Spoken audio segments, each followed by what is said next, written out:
Okay, hang on.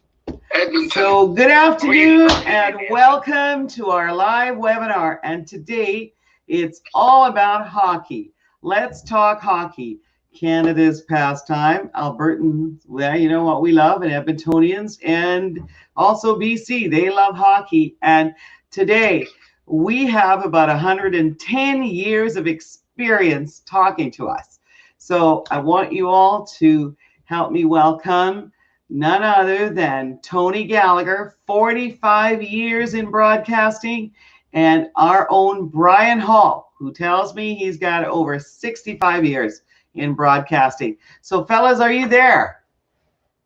Indeed, we are, Sally. Hiya, Tony. We're all here and well, and I congratulate Brian on continuing to motor along the way he is. Extraordinary. Whoa, I know. Brian used to be a guest on my radio show in Vancouver. It was a regular here, so we have quite a history together. We sure as heck do, don't we, Tony? Yeah, we loved having conflict during that time. Made for great radio. Brian was staunchly Edmonton, and when he was on, I kind of took the part of Vancouver, even though I was kind of a Vancouver basher.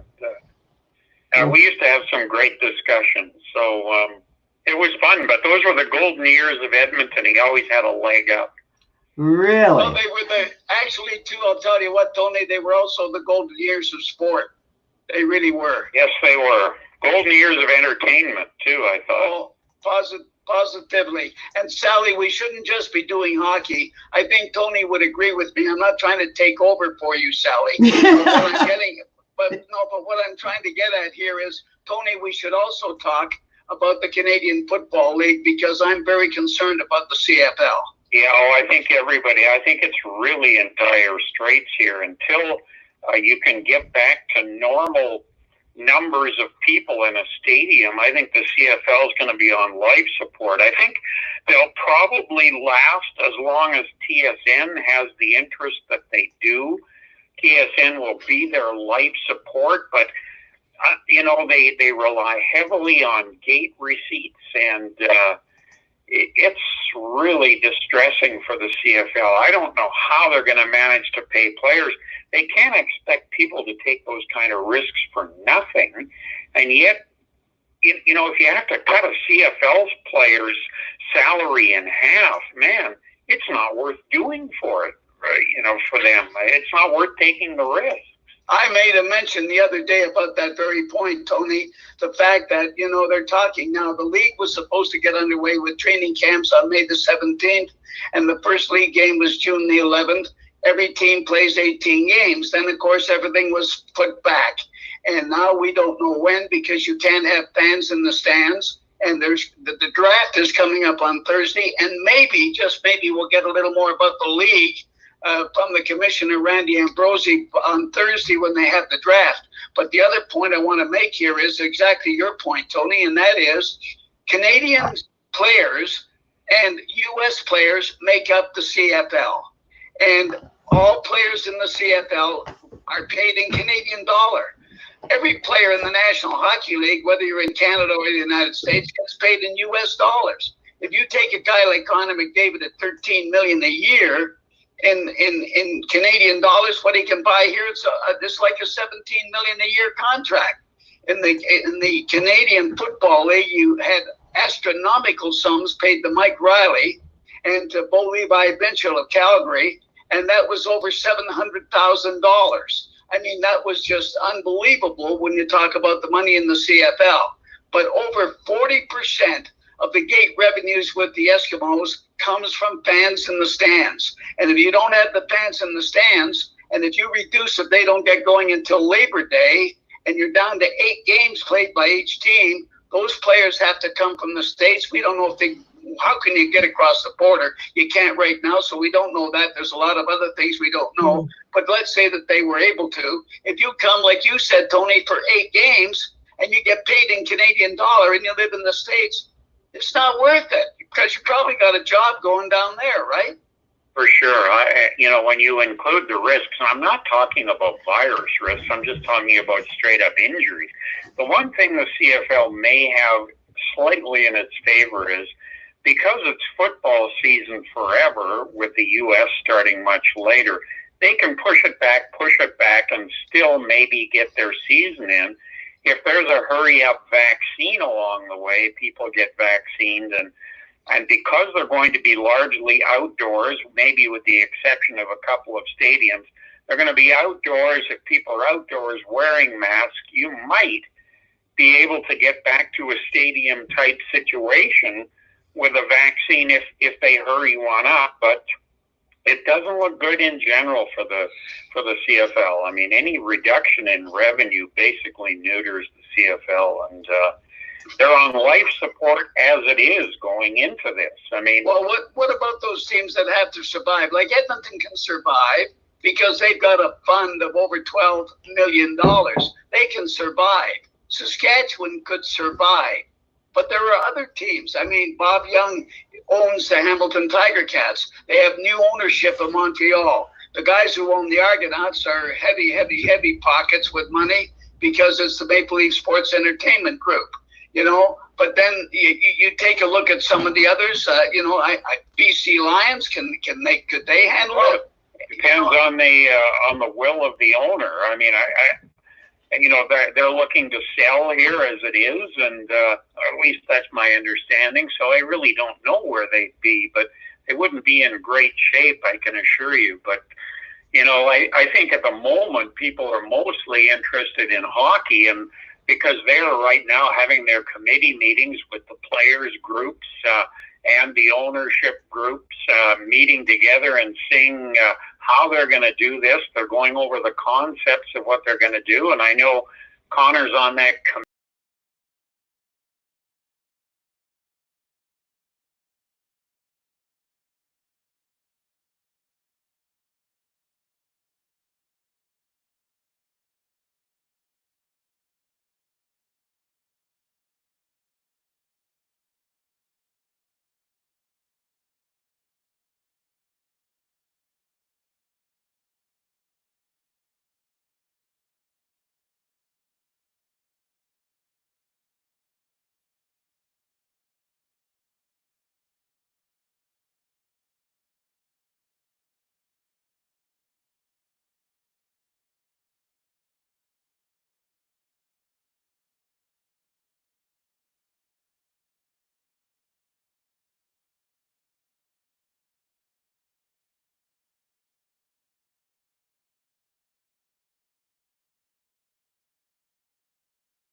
fans, but you can't start them before the majority of people are home from work, at least if it's a Vancouver game. Maybe you can start Minnesota and Edmonton earlier, but not a Vancouver game. But you see, here's the thing is, there'll be 3 games a day played. So you're going to be playing, you know, one in the morning, one in the afternoon, and one in the evening. So, yeah, I understand where you're coming from regarding the time zone difference. Yeah, I think Edmonton's in better shape that way. Yeah, 1 hour. I mean, you know, and I suppose, I mean, any of the areas in the West, it's what happens in the Toronto market, and that's what you have to take into account is that Eastern market because of the time zone difference. You know, if you have a game that starts, say, at 10 o'clock in the morning in Vancouver, that's good because that's what 1 o'clock in the afternoon in the East. But if you start a game at 7 o'clock at night in Vancouver, then you're looking at 10 o'clock at night. So, I mean, no matter what happens, there's going to be time zone confliction, and you can't avoid that because you'd have to play a number of games. You see here. But Brian, that's exclusively the revenue. I mean, fans are not relevant, so you got to get as many eyes in front of a television set as you possibly can. Scheduling is going to be a huge juggling, but you know, like both cities are in good shape because they both have terrific secondary facilities, and that's going to be very big in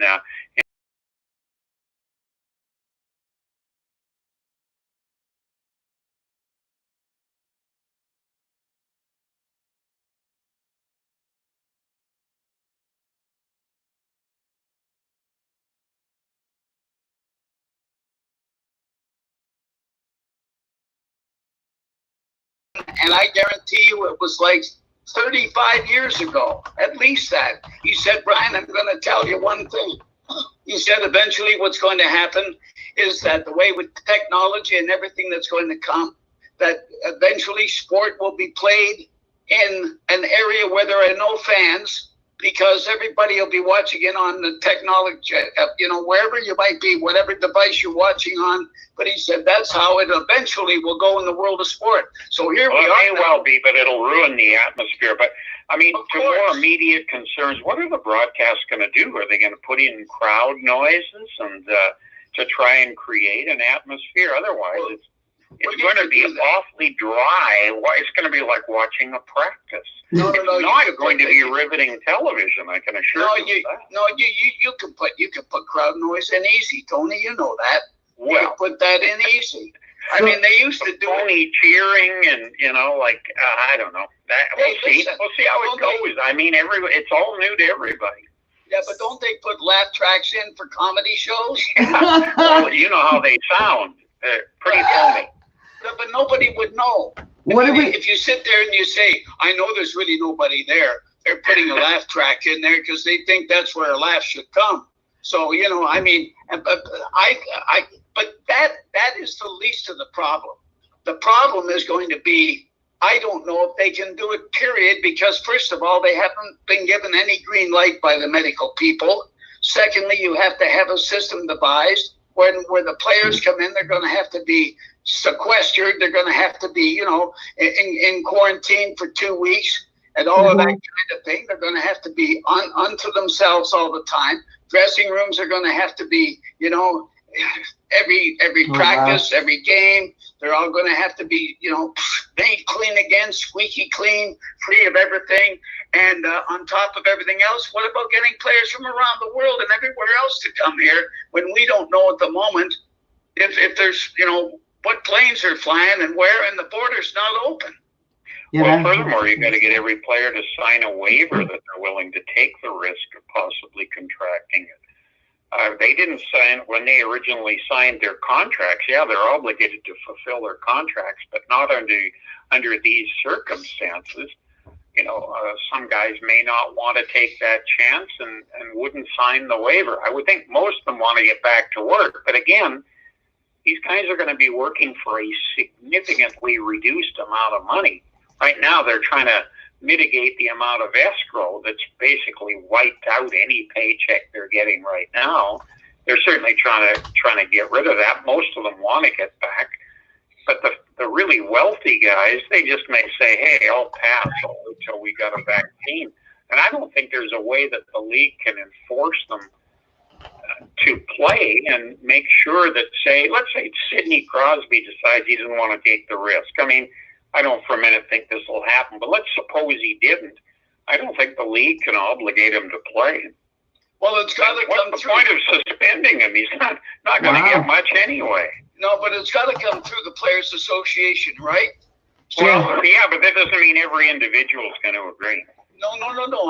I'm in agreement with you. I don't think every individual would agree either. There's, like 700 players or whatever the heck it is. So you're not going to have everybody agree. But my point is that the league is talking with the Players Association, and those two groups probably have never been as close together as they are right now, because the players want to go, the league wants to go. I'm asking you, how important do you think it is that they do go?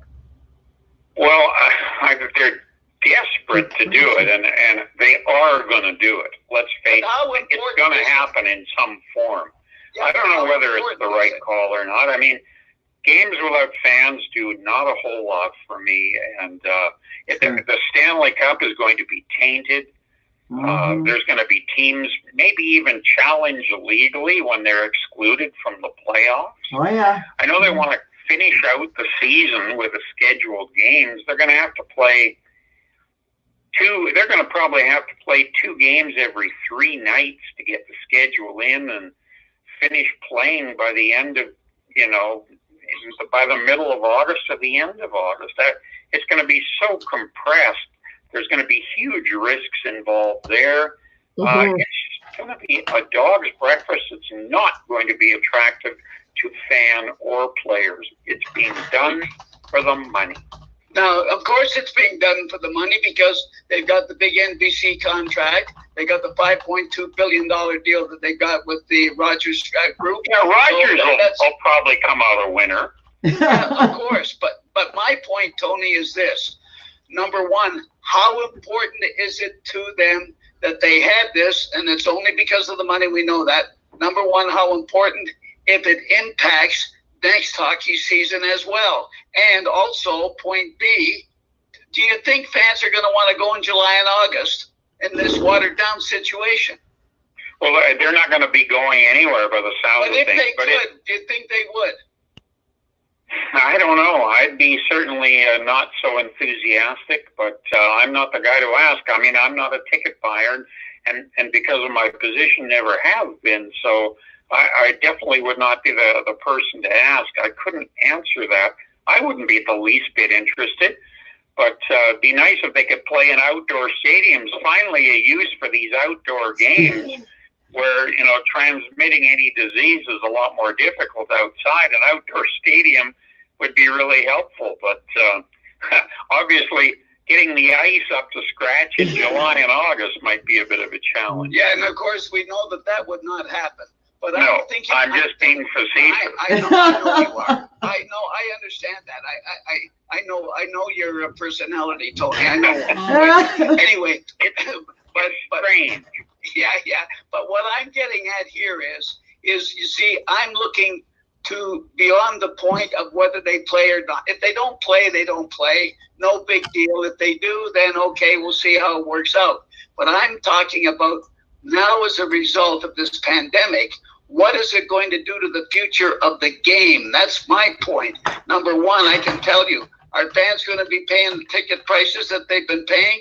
There's not money. The money's not going to be available to a lot of people. The money's not going to be available to a lot of the corporations to buy those $300,000 a year suites that they've been enjoying, and plus all the food and all of that runs it up over $400,000 a year. A lot of companies won't have that money. I mean, the effect of what this is to the game, to the league, and eventually, of course, to the money paid to players, I think is going to be horrendous. And nobody, of course, is looking at that right now because there's so much emphasis on, are we going to get the rest of the season done? But it's the future. That's where I think there's a huge danger to this. It's the future. Well, I think, Brian, you touched on one of the reasons why I think ultimately, and we won't know this till 5 years or 10 years from now, that Sweden may have indeed had the best approach. Now, granted, they may have a reasonably high incidence of cases and a fairly high incidence of deaths, but really here in North America, are we not just delaying getting the virus? And if they reach herd mentality where they can where they can move the virus into the area of being much, much, much more like the flu than what it is over here, or at least what is perceived as over here, I think that they're going to be on the road to total recovery. And in the end, their cases, their deaths may not be nearly so high as North America and the rest of the world when there's a second wave. And unless there's an extremely effective vaccine come forward, and even the best flu vaccines don't protect people, as we all know, this is going to be an ongoing thing, and you are eventually going to have to reach that herd immunity they talk about. No one's near it now, but the people who have been hiding in their homes are a lot further from it than countries like Sweden and Singapore and those places are, that just told seniors like myself and you to stay in their homes and the rest carry on regardless. And ultimately they may, I mean, I don't know, I'm no doctor, but they may be in better long-term shape than us. Well, for a very simple reason, right? Because of the antibodies that their immune system develops. That's why. So you can much sooner, for our purposes of this discussion, you can much more quickly get back into sports as we knew it under those circumstances. circumstances than you can under ours. And I think the Swedish league, I think they're going to cancel this year and just blithely start in September and carry on. And it may be one of the few leagues running perfectly by then. Well, Oscar Clefbaum, as you know, lives over there. And he when he got home, sent back reports that, no, they're not doing there what they are doing in North America, et cetera, and other places. Yeah. That people are, as you just alluded to, they're moving about freely, et cetera, and so on. And I mean, here, you know, like 1,200 people, I think, a year die in the province of Alberta from influenza, and that's nowhere near the deaths from this pandemic. But I'm not poo-pooing the pandemic or anything else, so don't get me wrong. I'm going to the point that you're talking about, that when you have this type of disease, and we've had others with SARS, et cetera, and all of these, and it's the same thing when you have a thing like, but anyway, I don't want to go there for the moment. However, the point I'm making, you're strongly condemned if you go that way. Well, yeah. Well, yes, exactly. And I'm not poo-pooing it at all. You must obey, Brian. Well, and I am obeying. I'm talking from home, right? Well, and, you know, and I've been here for a month and a half doing my shows every day from here. And you know, when I go out walking, I walk 2 hours a day. And I of course have my social distancing and things of that nature. And I'm not having little sneaky parties on the side, you know. Come on over, you guys. I'm not doing any of that stuff. I mean, I'm adhering to the rules because this is what it is. It's about society, and they're saying the best way that we can control it. But again, it comes down to how long, when you mention other flus and other vaccines that don't cover all of the flus and the things that happen, is that going to be there? So if it's around for this long, do we continue this forever? The answer to that, of course, is no. Yeah, it's got to be no. Otherwise, I mean, the amount of damage that's being done on the side here with any number of issues, like, I mean, I have a friend who's waiting for heart surgery. He's sitting there, and he's basically in a life and death situation. It's not considered not essential until it is essential, and then he's in big trouble. You know, there's hundreds of situations like this. There's tremendous damage being done to our health care, to our economy, all to save a few people over 80 years old. And it's pretty goofy. Well, you're talking about, of course, you know, the people will misread you and misunderstand. I don't when you make a statement anymore. Like, no, I understand. I'm too old to care. Right. I'm a little younger, and I agree with you wholeheartedly. I'm just saying that this is what it is. It's become a very emotional issue. Yeah, well, I mean, of course I care about those people 80 years old that are having, but we don't even know if they're dying from COVID or with it. No. You know what I mean? Yes, they all have other complications. Yeah. But you know, as far as the elderly in the nursing homes, right? I think it's the workers that brought it into the nursing homes, guys. Yeah. Or family members that are snowbirds. Or some systemic problems within our care homes. True. And that's going to have to be thoroughly examined. There may be a royal commission on this, because whatever they've been doing, both the government ones and the for-profit ones, is not working and is not serving those people. So it really, and I have to look at it. Yeah, so I don't think that we can blame the seniors, right? Because they probably would outlive most of us, right? So it's just actually, we're not blaming anybody. No one's getting blamed, but it's uncovered some genuine weaknesses. True. Very genuine. And I think you have to get back to doing surgeries now. How many people are waiting for joints? They call it elective surgery.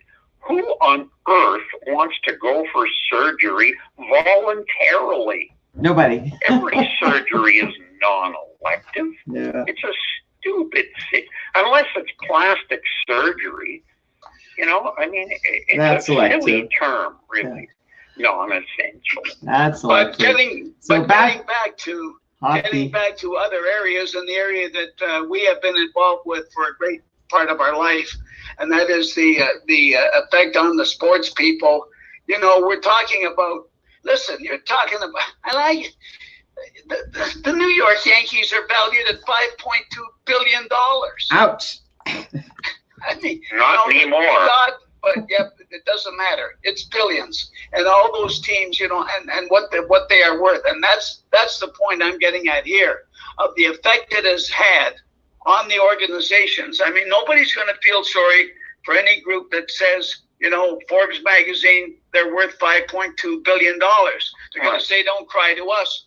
You've been losing money. It might only be worth $4.5 billion, you know, or whatever it is. But the point here is the effect that it has on our social in Canada, our social world. Sport is a big part of the social world, right, Tony? It is. Absolutely. Mm-hmm. There's nothing that unites this country more than hockey and watching the team in a Canadian uniform. I mean, you can talk about every effort the federal government's ever made to unite it, and nothing achieves it like our hockey teams playing.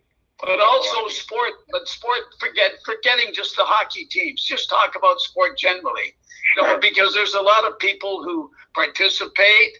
There's a lot of young people who are, you know, just learning what's going on in life, and then they're developing as human beings, as adults. And those are very, very formative years when you're 12, 14, 15, 16, and you're part of a team or part of an organization. This is all your future. This is your country. This is your social. And the world of sport, it gives people an opportunity to develop in so many areas. And, you know, it's been wonderful, but it's affected everybody. It isn't just the pros. It isn't just the Oilers or the Canucks.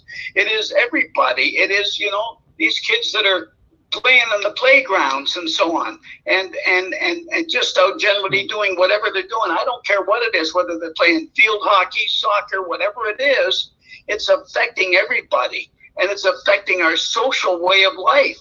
And this is what I'm getting at here.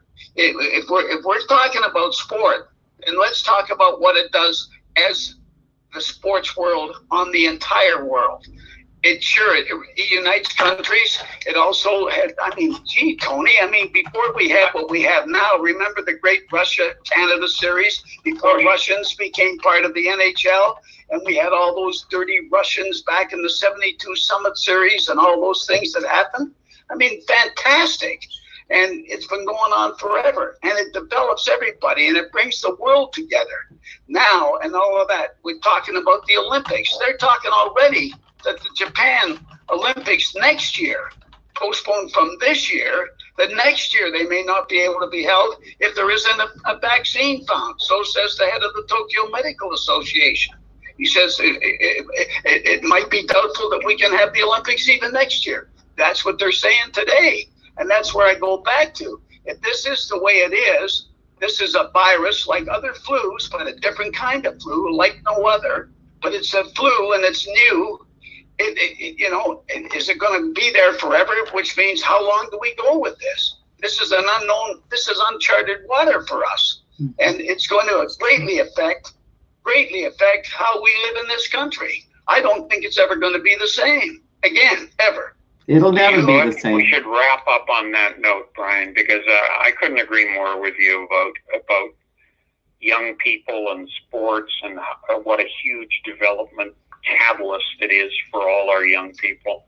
It's the best of the best for kids to get involved in athletics. And true. I think we should wrap it up there because Tony, we need to get this back, and we need to get kids playing. We need to get the pros playing, no matter how, but we need to get it back, and for all the myriad of reasons you just described.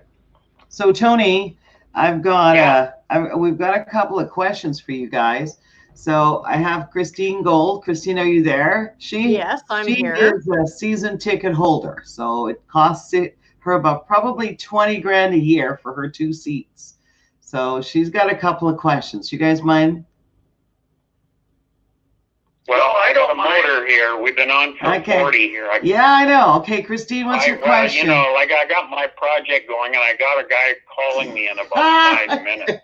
But I'll make my question. I'll answer first if you don't mind. Okay. Yeah, no, that's good. You do that, and then Sally, if you want, I'll stay around for a little longer. Oh, please, Brian. That's great. Okay, so, Christine, what's your question? What's your question, Christine? For I think it'd be a question that most season ticket holders, season ticket holders would want an answer to. Can't hear her. Christine, is your audio off? Yeah, no, it's on. Okay, I can't hear you. Ooh, type your question in the private chat then. Okay. Quickly. Sorry, but I have a question, you guys. Sure. I mean, the Players Association must, they're part of this whole decision. You touched on that the players have to sign a waiver to play. And well, I would think they would. Most of them will be willing to. Okay. So back to the arena and how hockey looks like in the future. How are we going to social distance in those seats that are kind of crammed in there? Well, they're going to have to probably cap the attendance at around 6,000, maybe even fewer. Which is, I mean, they got to get to a vaccine before hockey really is viable. You know, in any way of the financial way in which we understand it now. That's all. I mean, it's just a brave new world until they can reduce this virus to flu-like status one way or another, either with lights-out treatment. The moment you have a problem, the moment you get it, bang, they can treat it and treat it extremely effectively, or they get a great lights-out vaccine and they reduce it to flu-like status, then we get back to sports as it's known now, or has been known. Yeah. So we can hear Christine now. And her next question, Christine? Can you hear me now? Yeah, go ahead. Yeah. So who gets to decide who goes to a hockey game if only 6,000 out of, let's say, Rogers Place in Edmonton has 17,000 people? Are they taking some seats out? Lottery, I guess. I don't know what they'll do. Yeah. That's a headache for Kenny Holland and his staff, I'm sure. Yeah. And so is the push to get back to playing out the season and the Stanley Cup in light of this entire crisis that we're faced? Does that have anything? Of course, I mean, a lot of fans are asking if they're going to get their money back for season tickets, what next year is like. A lot of us renewed already for 2021. Yeah, well, I'll tell you what, Sally. I'm not so sure that many people are that excited right now about getting any hockey ticket. Yeah. To be honest with you, they do want their money back, Brian, and I don't blame them. You always want your money back, right? That's why marketing says money back guarantee if you're not satisfied in 30 days. That's true. We're seeing a lot of that on Maybe TV. The hockey business is going to become like the insurance business, which has a two-step plan. Wow. First, they collect the money, and then they keep it. Oh! Well,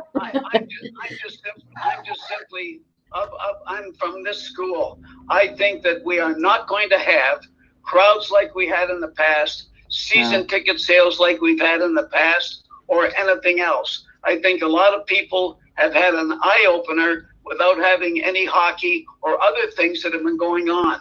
And the National Football League, which is still scheduled to play because they start in September, if they're able to go and they're able to have fans, I think, of course, they're going to be in the catbird seat because they'll be flocking there to get there. But I'm not so sure when we've had this now without the hockey playoffs and all the rest of it and the things that have been going on. People have now found other things to do, even though they've been somewhat sequestered. It changes your thinking. It changes how you are, how you look at the world. I'll tell you what, and that's something we won't know until time gives us the answer. But I tell you this much, as far as I'm concerned, there's going to be a big change.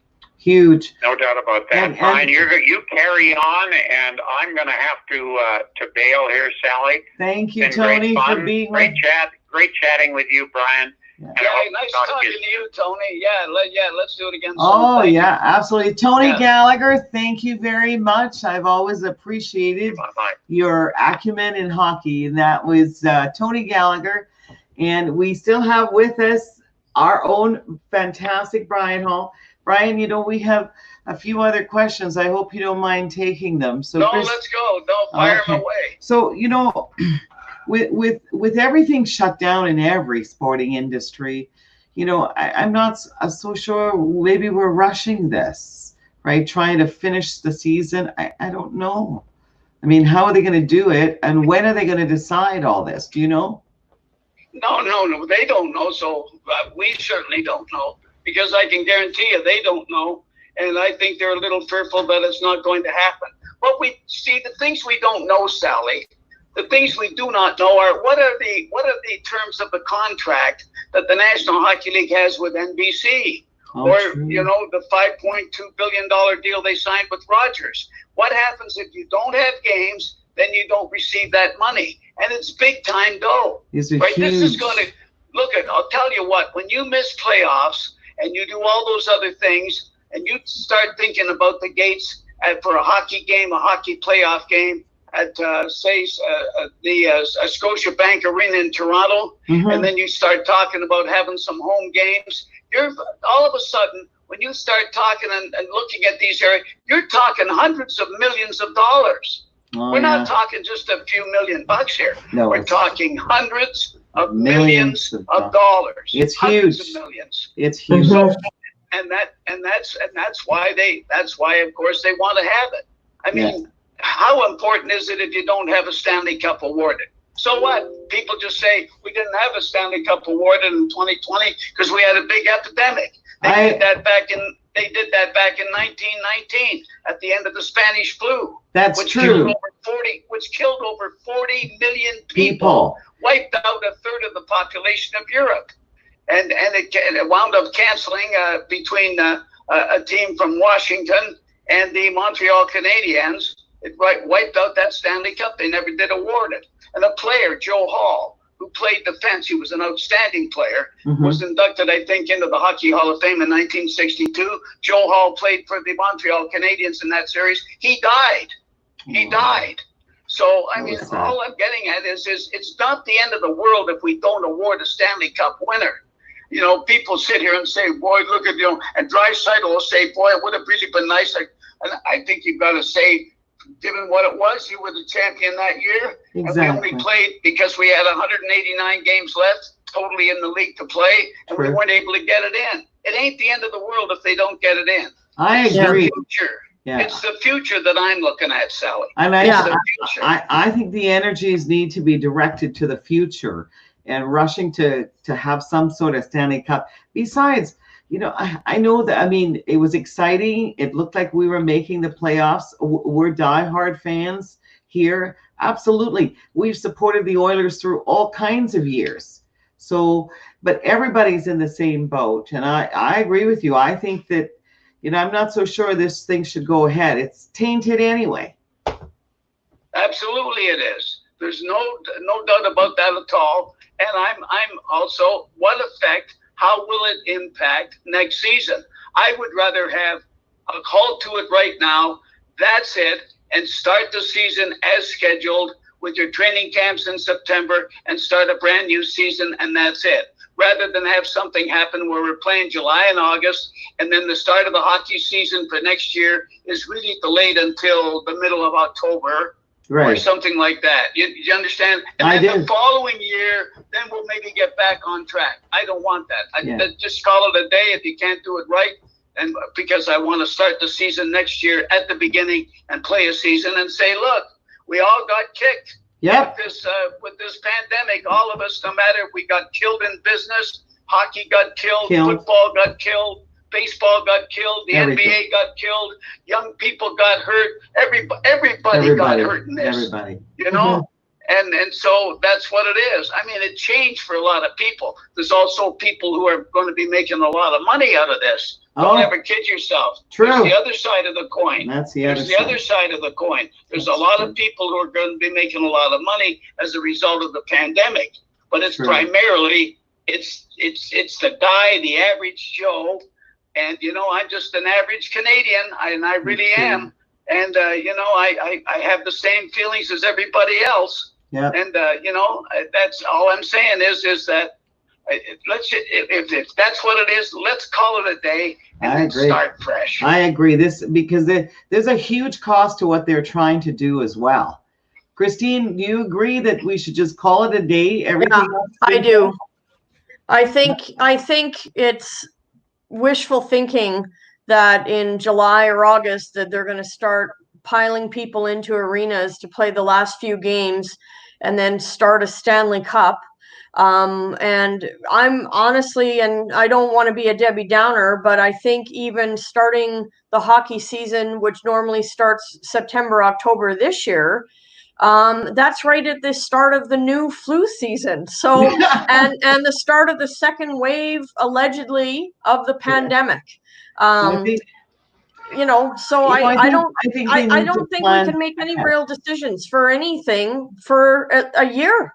Honestly, I think they need to plan ahead, and I agree with Christine. And Brian, I think we renewed our season tickets for the next season. I think it was March 9th was the deadline.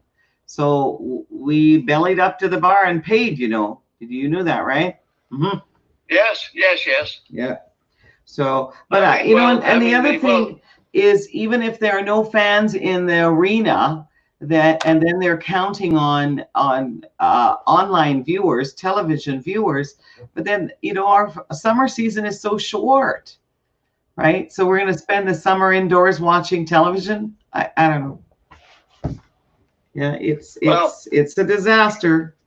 Well, there's going to be no fans in the stands. I can guarantee you that. Everybody knows that, right? No, correct. No fans in the stands. There's just no way. I mean, everything has been shut down. Yeah.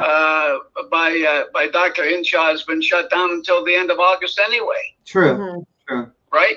But is it reasonable? This is not a matter of having fans in the stands. No. This is just a matter of a league wanting to finish. Correct. But let's talk. Hockey is not important right now. No. It's not important. No. Not in the big picture. We're talking about people whose livelihoods are at stake.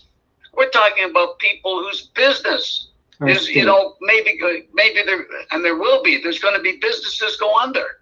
They'll never open. This is terrible. This is about life for people, for everybody. It's not about some sport. Yeah. And sport is entertainment, so it's really not about. And I agree with you, Brian. In the priority of things, it's sad. I mean, sport has sporting events and activities like this have a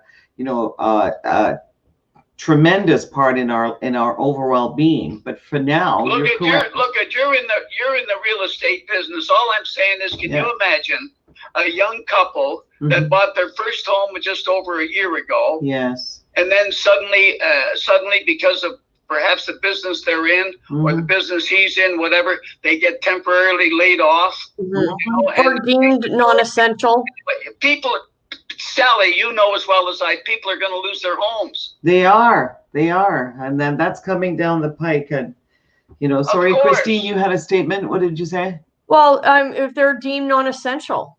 They bought a house last year, but their business is non-essential. Yeah, they can't open. Yeah, there's no income.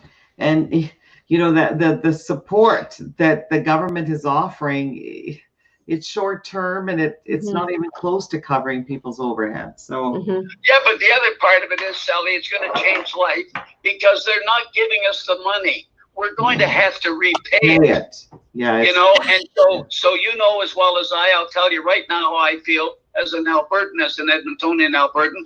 I know that we're going to have a provincial sales tax. Yeah, I can feel it. We cannot avoid a provincial sales tax now because you've got to start paying this money back eventually. And they don't want to start giving income tax and hikes and everything else. Here's our city council, trying to hold down any property tax increases and things of that nature.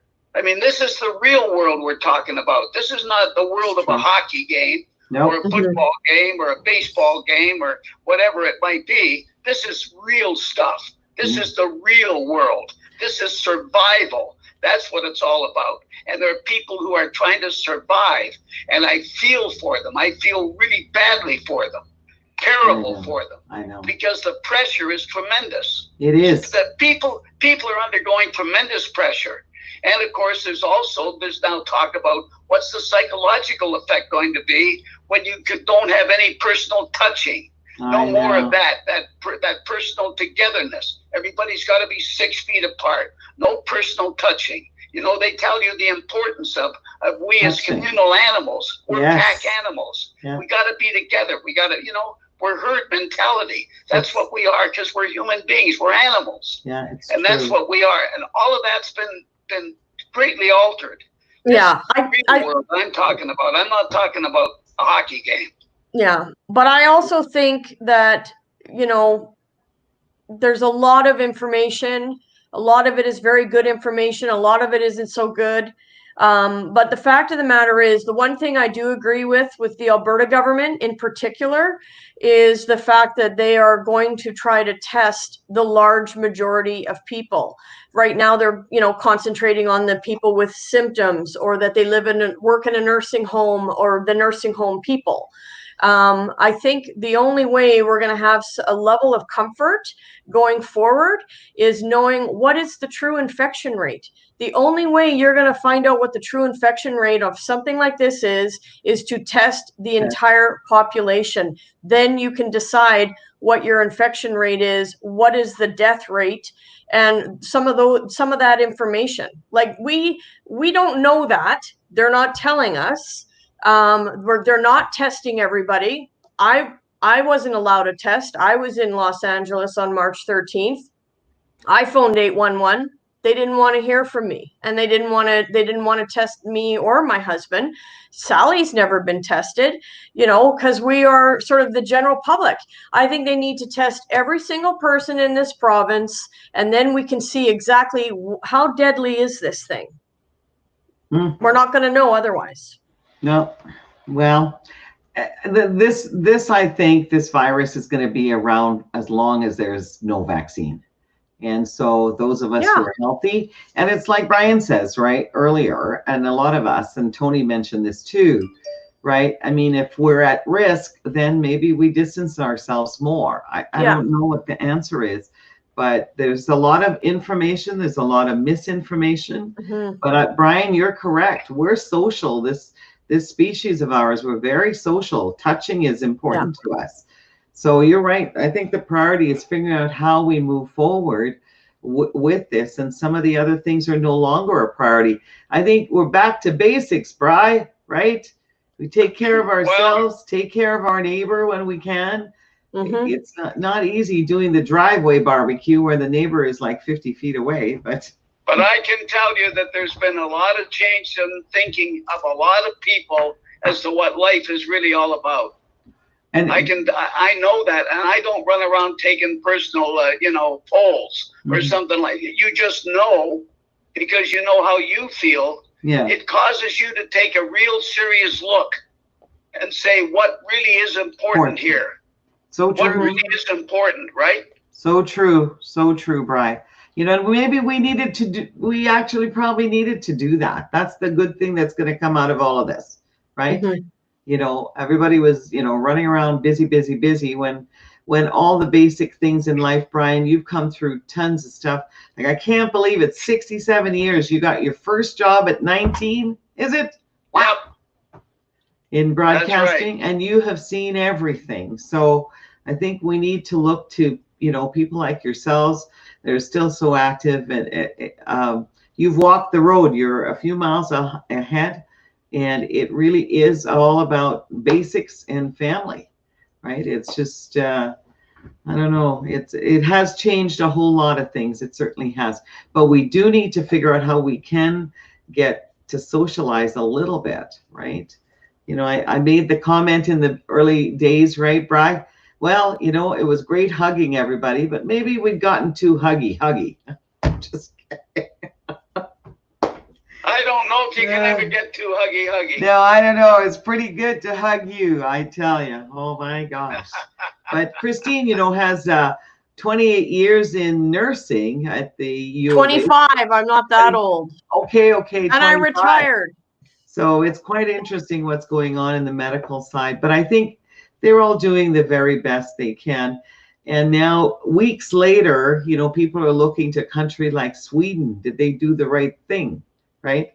Letting things, carry on the way it was. I don't know, Brian, but I can tell you, when you sit back and you think of it, you're right about the young couple that bought their house, right? They're non-essential. They've lost their jobs.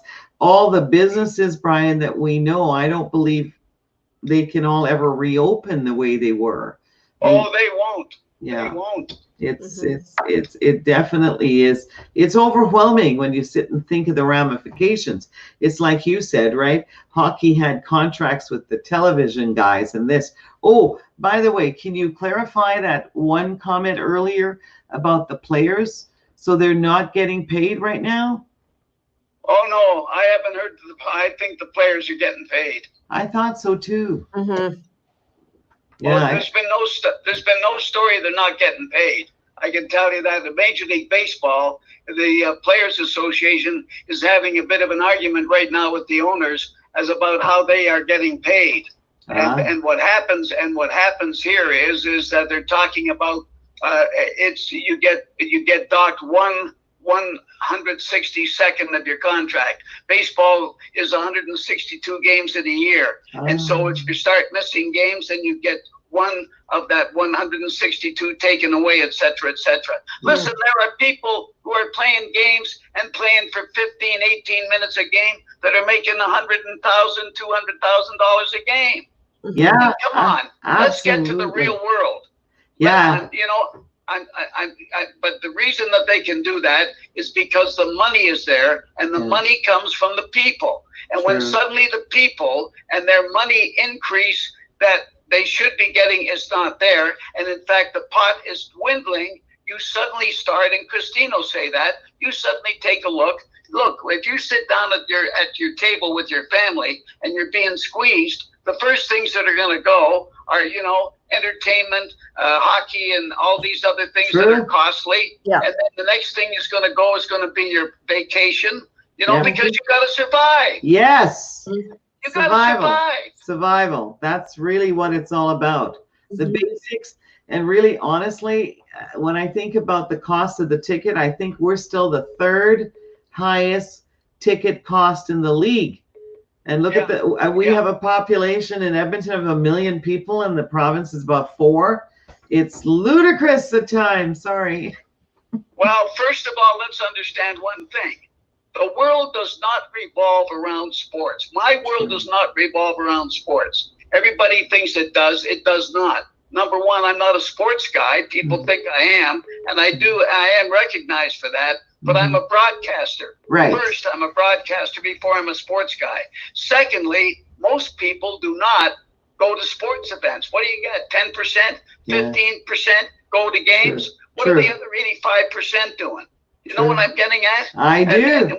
And when you stop and think about the number of people who make, in addition, who make more than $100,000 a year. If you make more than $100,000 a year now, even in this day and age, you're in like 1-2% of the population. That is correct.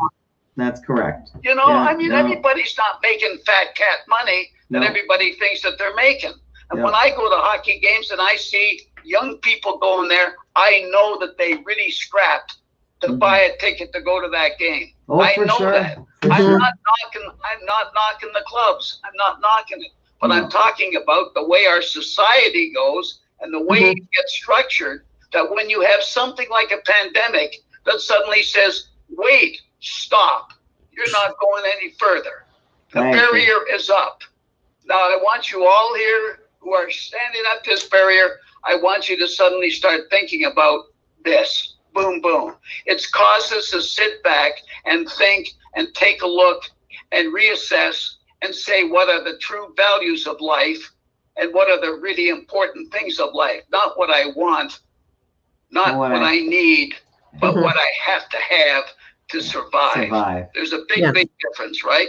Yeah. And that's what it's causing people to do. So that's all I'm saying. I mean, life is never going to be the same. No. And that's okay. Life changes. When you're around long enough, it should be changing. True. But True. all I'm getting at is that, you know, I don't want to sound like I'm on a soapbox here, but No. I'm just a guy. You're just a guy. I'm just a guy. You're just a great guy. No, but I'm just a guy who, you know, enjoys life and all of that. And if I can do something, and you know, and it allows me to do it, I say, God, thank goodness. I mean, you think, you know, Christine, are you still there? Yeah. Yes. Yeah. Well, you're a nurse. I'll tell you what. Nothing to me is more important. Never has been anything more important than my health. You know, and like I said, I've been broadcasting for 67 years because I've been healthy. True. Because I've been dealt a good deck. I Yeah. got good genes and so on, and I have a tendency to look after my body and look after my health. But Yeah. I guarantee you one thing: when you see it, Christine, when you see people that are in ill health and been dealt a bad blow, I'll tell you what, it makes you suddenly sit up and say, "Am I lucky? Yeah. Boy, am I lucky?" Yeah. And No, they're that's wishing that they were you. You Yeah. know?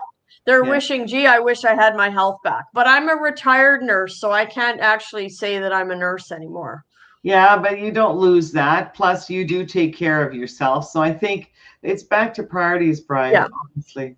Yeah. Yeah, well, in the meantime, Christine, you're a nurse. You're still a nurse. You're just not working. That's all. But once a nurse, always a nurse. My mother was a This nurse. is what I keep being told. And Yeah. my mother nursed into her 80s, and all I'm saying is, it's like being a mother. Once Yeah. you're a mother, you're always a mother. Yeah. Oh, I have a friend that nursed into her 80s, and she ran circles around me. oh my. Yeah, Yeah, she I mean, ran Brian's circles mother. around me. Brian has been dealt a great deck, right? So God bless his parents for sure. And we are so thrilled, Brian, that you could take this time to come today and talk to us. You know, I'm always appreciative, you know, of every single word you ever say because you make sense, right? And you have a no nonsense attitude. And I agree with you. I honestly think that, you know, if they're rushing to try to give us a Stanley Cup or whatever, it's not the same. It's not going to have the same feeling for us at all. And it's not a priority. I agree. I really think they just need to call it quits. Like the NHL, Mr. Batman, if he's out there, it's time to pull the pin on it. I'm sorry. Even the players have reservations. You know that about playing? Oh, yeah, sure they do. Yeah. Yeah, they sure do. Sally, it's been a pleasure. Christine, nice talking with you as well. And Thank you. let me just say this, folks, we're all in this together, as the saying goes. We all have to work together. Help somebody if you can. Mhm. And, you know, just hang in there. And like I said, there's everybody I know has not been dealt a really good hand here. So No, it's true. just know that there's feelings out there for you. And don't know what good that'll do other than, I wish all of you well. I really do. I really do. Thank you, Brian. Take good care of yourself, okay? And we'll look forward to talking to you soon. All the very best. Much. You stay healthy. Sally. You gotta be around for a long time, okay? I All right. Okay, Sally. We love thank you, Brian. All the best. Thank you. Thank you, Thank you. darling. Bye for now. Bye. And so that was our Brian Hall, right? I'm always privileged to be able to chat with that man. I tell you, he makes a lot of sense. Don't you agree? Christine, I think that they're rushing to give us a Stanley Cup playoff thing that is not going to feel the same as putting on our jersey, getting out the pom-poms and being there. So I think you're right too. And I think Brian's right. We just work towards what the future will look like. I agree. I also think we need more information. Yeah. I think doing this, I think this year, like I said many weeks ago when I posted it on my Instagram, 2020 is canceled. Done. Okay, it's done. And we need to look to 2021. And like I said, we don't have enough information. Sweden, I want to see what happens a year from now. Like, I want to see all the data coming from Sweden, if they made the right decision or not, because really, even in some of the journals, they're saying they're not even convinced that once you've had COVID, that you can't get it again. or that's herd immunity is actually going to be effective in this case. Yeah. Nobody knows anything. We have to sit here. We have to wait. Unfortunately, we got to sit at home. Hopefully they can loosen some of these restrictions, because I'm finding like my civil liberties are being compromised, to be perfectly honest with you. And it's getting I'm getting a little short-tempered, but we need more data, and we need more info. No, for sure. And I think it's a little early right now for sure. Yeah. Yeah. To We're 2 months in this. Decisions. It's not the same. And I'm not so sure I'm so thrilled in August to be sitting on a television. I don't know if I'd want to sit in that stadium in August. No, I'm not. No. Are you going to go anywhere near there? No. I don't. No. The last game that I attended with a friend was March 11th. And even then, she and I were really careful. We knew that this was not a great place to go.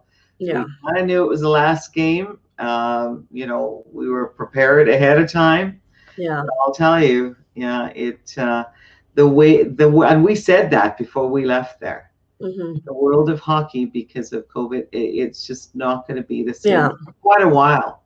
And and the comment that Brian made, I mean, the cost of hockey is pretty egregious when you think about it, right?